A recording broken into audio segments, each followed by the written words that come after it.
Ang video na ito ay tuturuan ko kayo kung paano natin i-turn on yung biometric dito sa ating GCash account.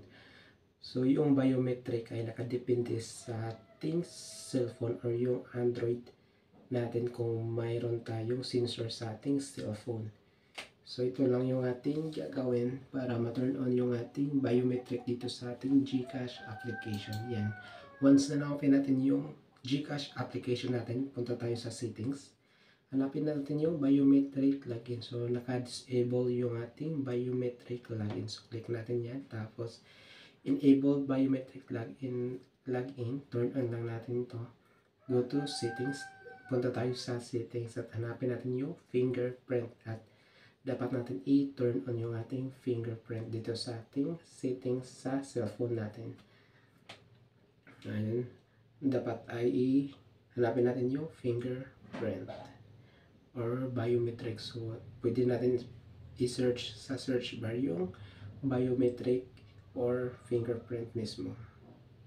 So, go to settings, set up biometric to enable. Para ma-turn on ay dapat i-turn on din natin yung fingerprint dito sa ating cellphone or dito sa settings. So, biometric. So, search lang natin sa search bar yung biometric. So, ito yung password and security. So, click natin yan. Dito natin makikita yung fingerprint.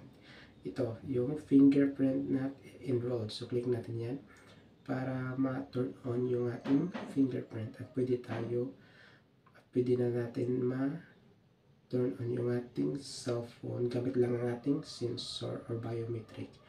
Place your finger on the sensor. So, nakalibit na yung ating cellphone kung may sensor yung ating cellphone. Place the sensor and left will you feel the vibration. Yan. So, dapat ay may sensor yung ating cellphone. So, ang gamit pala nating cellphone ngayon ay Oppo E17. So, may sensor yung ating Oppo E17. So, long press lang natin dito sa power on off button. Yan. Dapat ay naka-blue lahat yung ating move your fingers. So, dito, dapat naka-blue lahat yung may guhit. So, ito yung ating fingerprint. Yan. So, malapit na.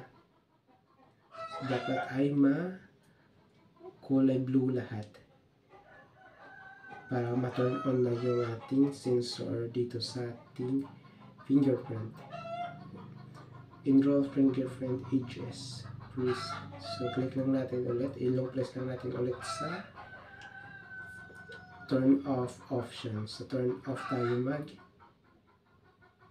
mag-long press tayo. Dito yung sa switch on and off ay may sensor na pwede basahin yung ating fingerprint.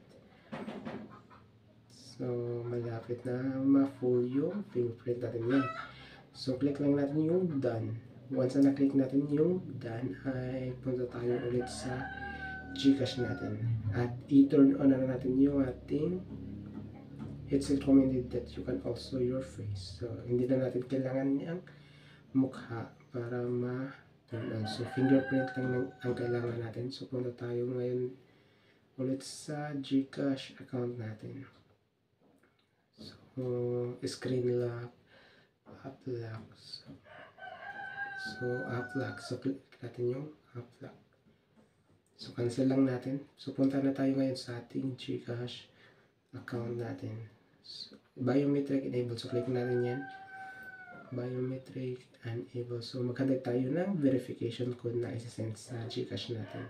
Yan. So, ito yung ating verification code para ma-turn on natin yung ating so, click natin yung submit biometric. Yan.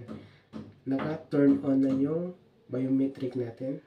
Ngayon ay try natin na mag-log out. So, naka-enable na.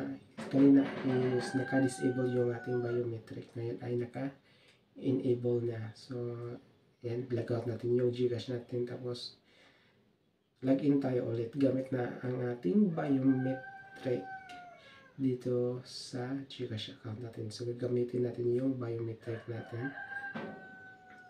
So, meron tayong pagpipilian, login with your biometric or login with PIN. Use your PIN. So, click natin yung login with your biometric. So, ito.